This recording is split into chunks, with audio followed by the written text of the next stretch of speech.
All right, home stretch. Just a few artifacts and a few lands to take a look at. First up is Jackolantern, single mana for an artifact, one tap, sacrifice Jackalantern, exile up to one target card from a graveyard, draw a card, and then you can pay one to exile it from your graveyard to add one mana of any color. So do you think this is like a weird cyborg card, a real weird constructed card? Is this the a contender for the Golden Egg Award? Like, what's going on here? My guess, I don't know because it's so like. My guess is this is just filler. Um, Slash if you really want to splash or whatever. Like outside of a green deck, you have like Evolving Wilds in this. Right. But it does replace itself. Exiling a card from a graveyard is relevant. Hmm. So I could see this being a card that you're like a little bit more than, fillerish to include. But I'm gonna start with just like this is a D plus. Yeah, this might be like we might realize, oh, this is just like a card that it gives you some incidental value and fixes your mana in those decks that want to, and it's just like a fine card to play a copy or two of. But yeah, I'm gonna start pretty low as well. Yeah. Yeah. All right. Next up, we've got Silverbolt. So this is one single mana for an artifact and has an activated ability 3. Tap, sacrifice Silverbolt. It deals 3 damage to any creature, and if a werewolf has dealt damage this way, you destroy it. Wow, so we're just getting Scalding Cauldron again. Yeah, but better. Yeah. Could Cauldron go to face? I don't No. remember. No. Okay, so this is just a better version of that. Cool. So I mean, No, yeah, how Oh, it's just better because of the werewolf text. yeah, the werewolf clause. Yeah, Yeah, and Scalding Cauldron ended up being fine. yeah, totally fine. In a set where there was artifact synergies, and there isn't that here. Right, yeah, and you wanted to be conservative about your mana in some spots, right? So Yeah. yeah, I mean, I think this is you can play worse cards for This sure. is kind of interesting though with flipping day night, right? Yeah, That yeah, it's cheap to double spell for flipping and also gives you something to do with your mana when you want to flip to night. and it's kind of it like kind of kills the werewolves, but it plays well with them. Interesting. I'm gonna start this as a C. I think C sounds good to me. Yeah, sweet. Yeah. All right, what's next? Stuffed Bear. 2 mana for an artifact. And you can pay 2 to have it become a 4/4 green bear artifact creature until end of turn. So what's this doing? Like, what's the idea here? The idea is this is something to do with your mana for when you want to flip your werewolves. Except Yeah, that like I get it. there's ways to do this so much better. Yeah, I can't ever imagine putting this card in my deck. So let's just call I'm it an F. I'm calling it an F, yeah. Yeah, great. This All is right. better than what's it called from Oh, Mimic? this is better than Mimic, I think. Sure, But yeah, that yeah. that's really that also was We'll an F. give it better than Mimic. This is All an right. F plus, I guess. Next up, another throwback to Throne of Eldraine. Crossroads Candle Guide. It's 4 Oh mana yeah. for a 3/4. It says when it enters the battlefield, exile up to one target card from a graveyard. It has a mana filtering ability. 2 mana, add one color, a mana of any color. I played those 4 mana 2/4s. It like 4 mana 3/4 is not awful. Those Like, are good stats. it gets incidentally kind of wrecked by those enchantment artifact removal things that are But just none of those tacked things on. are like there's not plundering barbarian that's like this No, is a thing that's true, that's ETBs true. and blows up a thing. Yeah. I you can, if your deck is splashing and you just like need something beefy along the curve, you can potentially play this, but I don't think it's a But priority or I anything. think the exile clause is also kind of. Yeah, that's nice. There's a lot of little things. I'm going C minus on this. I mean, It's colorless. Like Yeah, I'll give it a D plus. yeah. Next up All right. is Moon Silver Key. 2 mana for an artifact. 1 tap. Sack it. Search your library for an artifact card with a mana ability or a basic land card. Reveal it. Put it into your hand. Then shuffle. No. Weird. No. Yeah, so it's like an expensive traveler's amulet or whatever that can also get Yeah. artifacts. But it go. Yeah. I don't like this. Yeah, I don't think it's. Ethan, I feel like you will play this at some point during the format. Sure. That Yeah, doesn't mean so- I like it. Sure. So like a D. Yeah, I think it's a D. Yeah. All right, let's give it a D. Well, this is something that is a mana ability that you could potentially go get with. The next one here is Mystic Skull. This is 2 mana artifact. It has 1 tap, add 1 mana of any color. So it's like filtering your mana, but this one doesn't have a tax or anything. And has another activated ability. 5 mana, tap it, you can transform Mystic Skull, becomes a 5/6 that has the ability lands you control, tap for any color. So I'm pretty out on this too. I mean, like, I'm not seeing because everything feels so right now things feel like they're in a lane to me. Like a lot of the cards feel like I just talked about how many cards feel like secret gold cards. Yeah. That's not a set where you're trying to build like 3-4 color soup decks. Yeah, exactly. Like the reason to do those soup decks is because the multicolored cards are super powerful, and they are powerful, but they're powerful in their respective decks. They're not intrinsically powerful a lot of the time. Right, yeah. And so a card like this, you can say that like a Navigator's Compass style card can be worth a card if you can make up for it with a lot of powerful stuff. I don't see that happening a lot, and so I'm sort of out on this card. Yeah, like I think a good comparison is: do you think this is better or worse than Prophetic Prism? Wait, but doesn't Prophetic Prism cantrip? Well, this cantrips into a large creature at some point. Cantrips into into a 5-mana 5/6. Yeah, I guess. The Prophetic Prism is better. Yeah, I think so too. Especially that often shows up in artifact sets. But yeah, I'm on board with.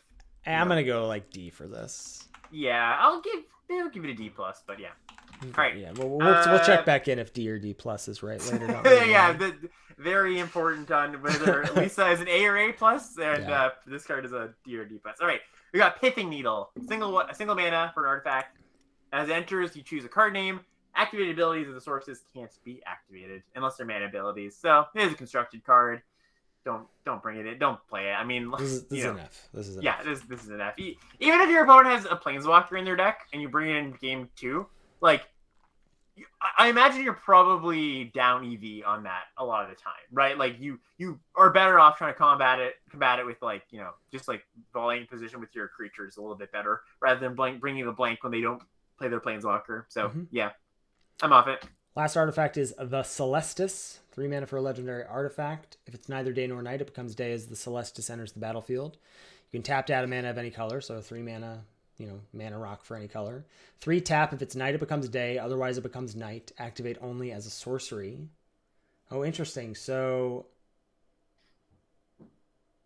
this card can have it start in night. Yes. Yeah. I think this is the only. No, this in Tolovar. I think are the only 2 that do that. Interesting. And then whenever day becomes night or night becomes day, you gain a life. You may draw a card. If you do, discard a card. Right. So that's a lot for a 3 mana rock. Yeah, I when this one was first spoiled, I kind of like was like, oh, that's kind of cool. That's like a lot of stuff for your mana rock. There's a lot of little trinkety things going on here, and I got some pushback in my Discord. And people were like, Alex, I can't believe you like this card, right? But I don't know. I think there's enough going on here that this is not a bad card. Yeah, I should walk it back. When it ETBs, it becomes day, right? So it still won't do the thing. Oh, true. So yeah. I think it just always starts with day, right? Yes. Yeah. I think there's no other thing. I think this is good. I think this is a C+.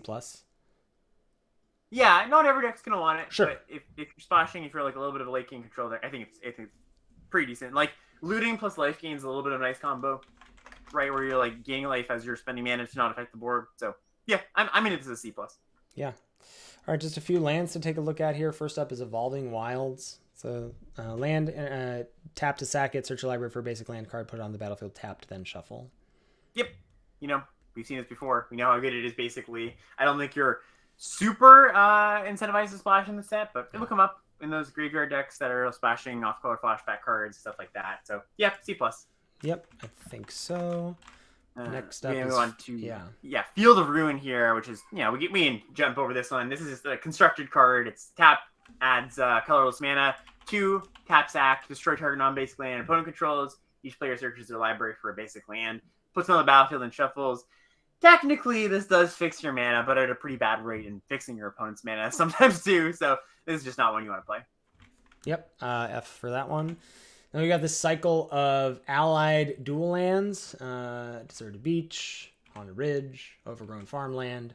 Rockfall Vale and Shipwreck March. They enter the battlefield tapped unless you control 2 or more other lands. Yeah, kind of into this actually. Like these are good dual lands for limited in the sense that they will come in untapped a lot of the time. You want them to come in untapped, right? A lot of the issue sometimes with Evolving Wilds and tapped lands isn't so much like, oh, I can't fit it in somewhere. It's I really need to draw land and the lane draws tapped. It's that Evolving Wilds, and this doesn't have that problem. I'll fix your mana. So yeah, these are also C pluses. Mm-hmm. And then last up, what do we got? We got love this. We've got Hostile. This is a land that adds colorless mana. You pay 1 and tap, sacrifice a creature, and then put a soul counter on Hostile. Then if there are 3 or more soul counters on it, you remove those counters, transform it, untap it, activate that only as a sorcery. The backside, another pun, Creeping In. It's an artifact creature, horror construct. It's a 3/5. It says, whenever it attacks, you may exile a creature card from your graveyard. If you do, each opponent loses X life and you gain X life, where X is the number of creatures exiled with Creeping In. So, keep kind of accruing, going drain 1, drain 2, drain 3 as you exile stuff. And it has a bit of a protection ability. 4 mana, 4 colorless mana. Creeping In, phases out. Yeah. Wow. That's a lot. It doesn't exile on the front side, does it? No, sack a creature. No, I think it's only right to finish off this set review. Talking about decay, of course, right? Mm-hmm. So, of course, that's kind of the idea with this. You can sacrifice some decay stuff to it, or just other creatures, but... Yeah, this card seems great to me. Yeah, it's nice that when you put all this work, you have that protection, right? It can phase out. It's not bad against removal. So, yeah, I like this. What would you give this? Probably like a build around B plus. Yeah, I think build around B sounds about right to me. Cool. All right, cool. Well, we did it, Jeffrey Bezos. We made it. And look, before 8. We got before 8. We have 9 minutes. Any parting thoughts? Oh man, just to leave folks with before I don't know, we sign nothing off too here? strategic that we haven't said to right now, but I'm just excited for this set. I love Innistrad. It's one of my favorite plans, and I think all these cards look really fun to play with. That's about that's where I'm gonna leave it. I think. How about you? Yeah, I think this looks super sweet. I'm especially coming off of AFR. This just seems like build arounds galore, synergy galore.